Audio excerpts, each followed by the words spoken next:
What's going on, folks? It's friendly neighborhood old soldier coming at you today from Roberts County, North Carolina.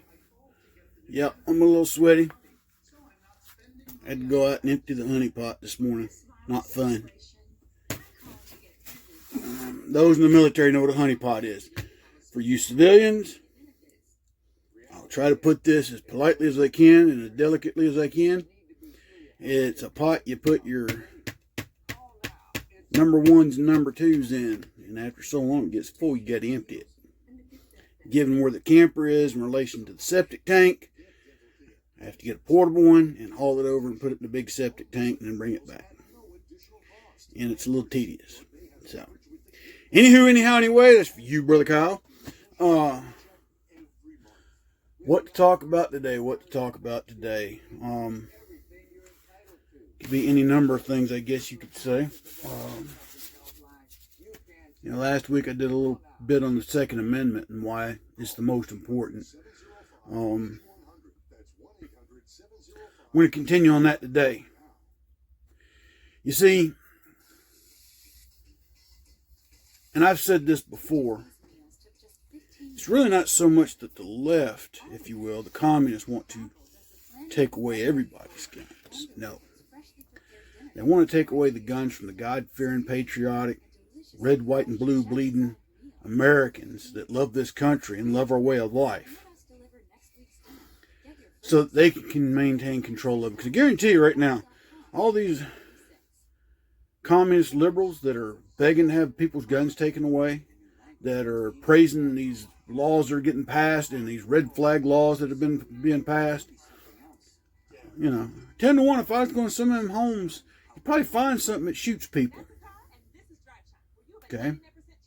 And for the elite, them bonehead clowns in Hollywood, they've got people that are trained and armed to protect them. Much like the bonehead clowns in Washington, D.C. Well, let's be more specific. The bonehead clowns that are holding power. I guarantee you, if you walked up to Washington, D.C. right now and you went to the restaurant Nancy Pelosi goes to today for lunch, you wouldn't get within 100 feet of her without being stopped by Secret Service because of the position she holds in the House. Same thing with Chuck douchebag Schumer. I said it. Okay? My point being is, not only are they, trying to take our rights away from us, but they're being hypocritical in the same process, which we all know. That's a given. And then they want to suppress everything under the sun from being owned by you and I in the way of firearms, Because here's the thing, folks. They like to use the argument, now that was written when we had, flintlock muskets and black powder guns. Well, you can own a black powder gun today. So what will happen is, if they're successful, our regular firearms that we hold near and dear to ourselves now for our protection, once they outlaw those, there'll be legislation eventually banning black powder firearms, or legislation banning who can own black powder firearms. Then they'll put a ban on antique weapons. Okay? This whole thing snowballs. There'll probably be antiques, then black powder. Okay?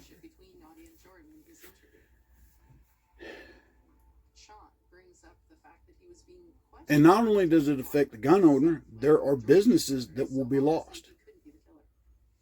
Okay? There'll be businesses that will be lost. Some of these businesses are suffering now. Ammunition industry, for one. See, because right now, until they actually get a bill that passes that repeals the Second Amendment, all they can do is make it harder and harder to own guns by passing BS background universal check laws and all that horse mess. Okay? Considering the system we got now, does a pretty thorough job when they run a background check. The problem you have, and it's one that I don't know if there is a solution for.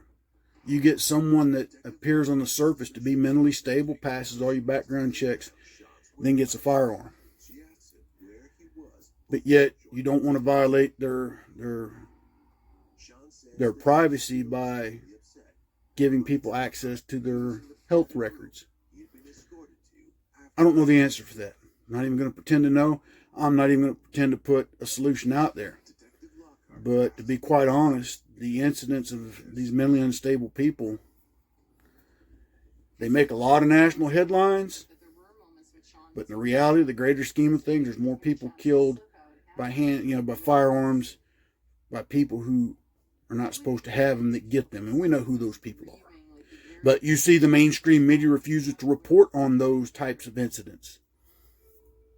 Okay, much to like BLM refuses to report on and argue against black-on-black crime.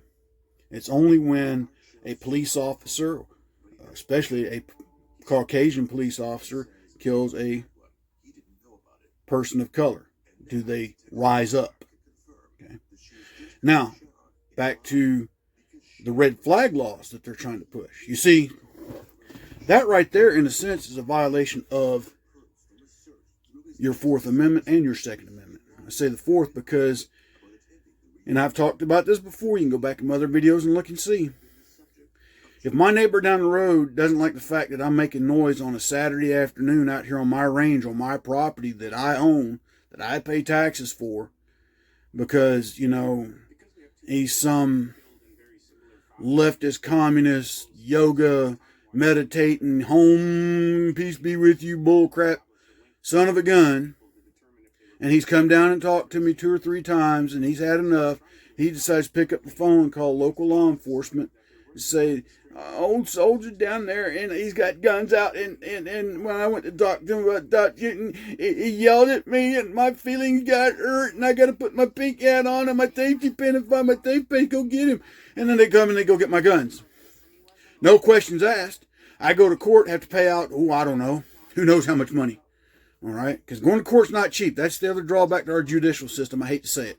Our Constitution promises a swift and fair trial, but also they've allowed local legislation to stick it to us in the way of court fees and fines and attorney fees.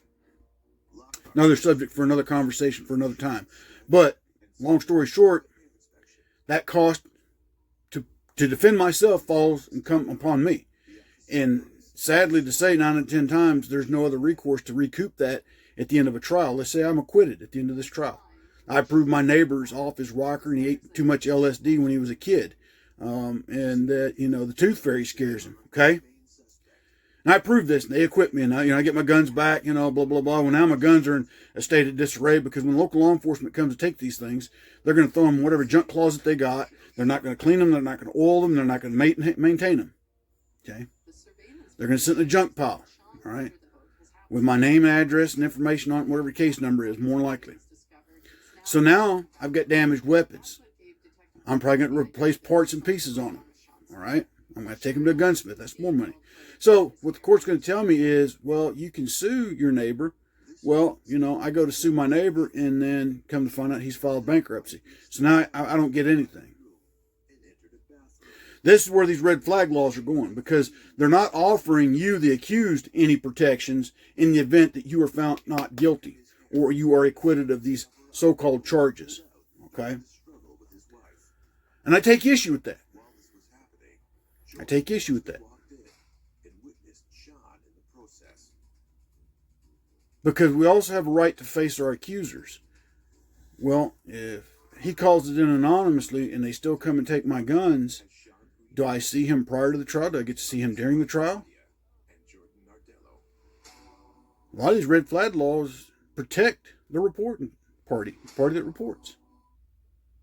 So now you've got to go before a judge and explain your actions. Hopefully you get a good enough lawyer that can say, look, these are some BS charges, and we moved to have these dismissed because his neighbor, whoever reported it's off the rocker. It's just another way that they're trying to take away our God-given right to protect ourselves. Okay. Here in my state, our legislature is controlled majority conservative. I say majority. However, there's a lot of them that still playing ball with Roy Soy Boy Pooper Scooper, the most worthless governor the state has ever had. Okay, I thought the gal a couple governors before him was bad. I can't remember that old hag's name. But if Barack Obama ever came to an abrupt stop, she'd pop out his mouth. Just like if Joe Biden comes to an abrupt stop, Roy Boy Pooper Scooper's mouth, he'll pop out of Joe Biden's mouth. But he's another one that's pure anti-gun. The only bright side is we got Mark Robinson as our lieutenant governor, who is very pro-gun, very Second Amendment avid, and he is a hellcat when it comes to Second Amendment.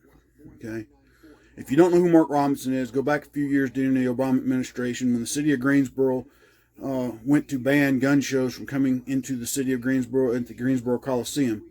Mark Robinson got up before the city council and scolded them, admonished them about their political play on banning gun shows, and also the fact that what the Second Amendment was truly about. Go Google it.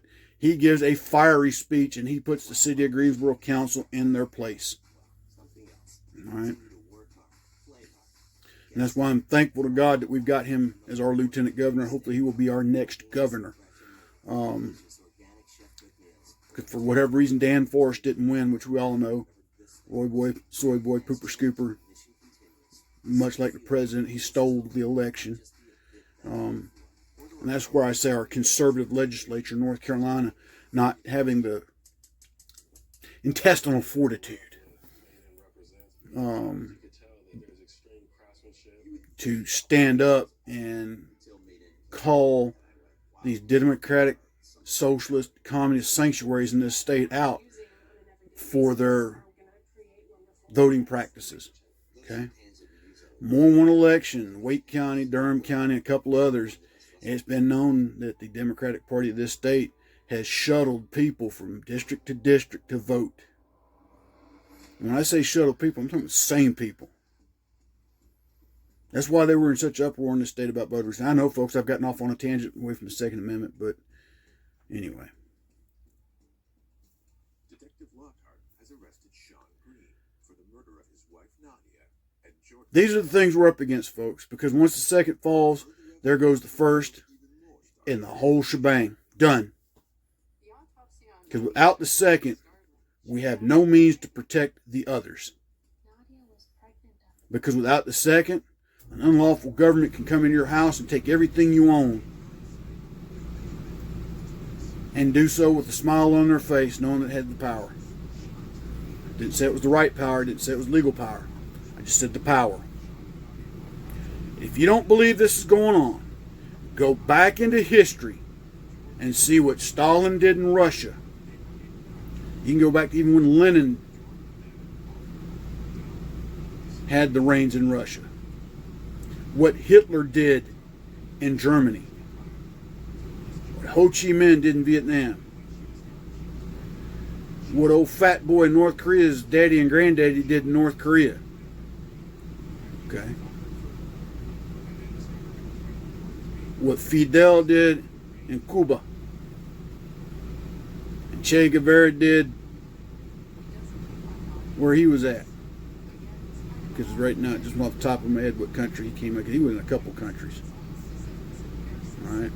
And South America, go look at some of the South American countries, the number of times they've been overturned and a corrupt government has gone and disarmed the population.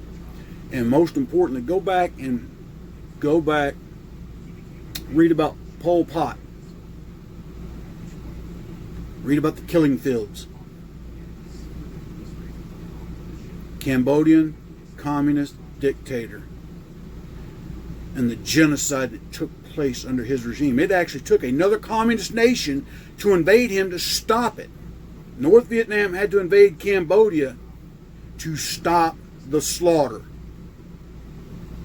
Even that communist country's like, whoa, that's just way too much. And Pol Pot and the Khmer Rouge, what did they do? They disarmed the population.